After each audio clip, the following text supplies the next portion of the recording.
Hey everybody, how's it going? Welcome back to Cosmic Culture, the channel where we talk all things major movie and television news, theories, breakdowns, and much more. I'm your host, Chris, and yes, the She-Hulk finale took place last night, and there is a ton of news for us to talk about with respects to all of the different things that happened, but I don't want to jump into any spoilers. If you did see it, let me know in the comment section down below what you thought and what you found to be most surprising.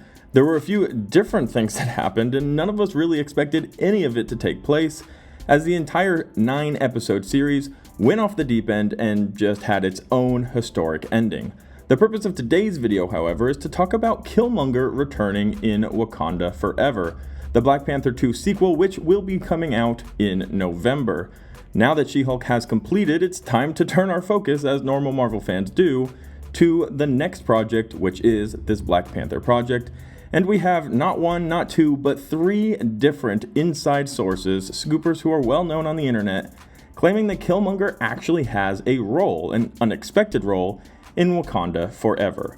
If you haven't already, consider subscribing and turning on that notification bell so you don't miss out on any of our other daily uploads happening here on the channel. You can also follow me on my other socials, Instagram at Chris M. Rosser and Twitter at TheCultureChris. Links to both of these are in the description down below.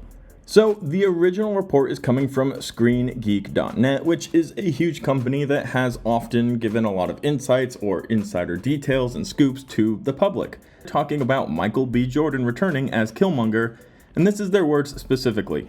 We've been told that Michael B. Jordan will return as Killmonger in Black Panther Wakanda Forever, and that he will be a mentor to a young hero. This return will take place in the ancestral plane. So there of course has been a lot of talk of who will come back to play the new Black Panther. With the tragic passing of Chadwick Boseman, this has left a huge empty hole for not only Marvel fans, but also for those involved in creating these movies. The director, the cast, Kevin Feige himself, all of them have been trying to figure out the best way to go about it, and there were even reports coming today from the director where he talked about how he knows it's been a difficult situation, how the fans aren't happy with not recasting T'Challa, but it is a difficult situation for everybody, which does leave this big gaping hole. And in that hole, we've been filling in all of the ideas of who we think should return to play Black Panther, if not T'Challa, and Killmonger's name has popped up more than one time. However, the report I just read to you actually came out in December 14th, 2021. The reason we're talking about it again today is because well-known inside scooper My Time to Shine Hello has now come out and said that this is true and that they've seen proof. Now, I love using My Time to Shine Hello on the channel. I feel like they are one of the most accurate insiders on Twitter, constantly giving us updates when they have seen proof or have solid evidence from whoever their insiders are. They constantly talk about Marvel and DC. And today, they went back to this report, quote tweeted it, and said, "This is true, I've seen proof, a video." And then underneath that, we have from Can We Get Some Toast, up and coming scoopers themselves, with a lot of recent, very good reports saying, can confirm this is true. So 3 different insiders now saying that we will be seeing Killmonger, and he's going to be a mentor on the ancestral plane for a young hero. Now, I wouldn't consider Shuri to be very old, but I don't think we would be referring to her as a young hero anymore. So the big question is, who is this young hero? What kind of mentoring is going to be taking place? And I think it all comes back to the biggest rumor of all for Black Panther Wakanda Forever, and that is that T'Challa had a son off screen, and that son at the end of the movie will be teased to be taking the mantle. I do believe we will see several different people playing the role of Black Panther, most specifically Shuri, who everybody believes is the character we're seeing in the trailers playing the role, but I do think several other people will try to take up the mantle or will have the opportunity to take up the mantle, and it's going to be very symbolic of togetherness and the Wakandan way and how many people are trying to bounce back after this insane loss. You also have to remember that this movie is going to have a lot of symbolism outside of the MCU, and representation for individual characters, for people, for races. Black Panther is about more than just a superhero. It's about more than even just a made-up civilization, Wakanda.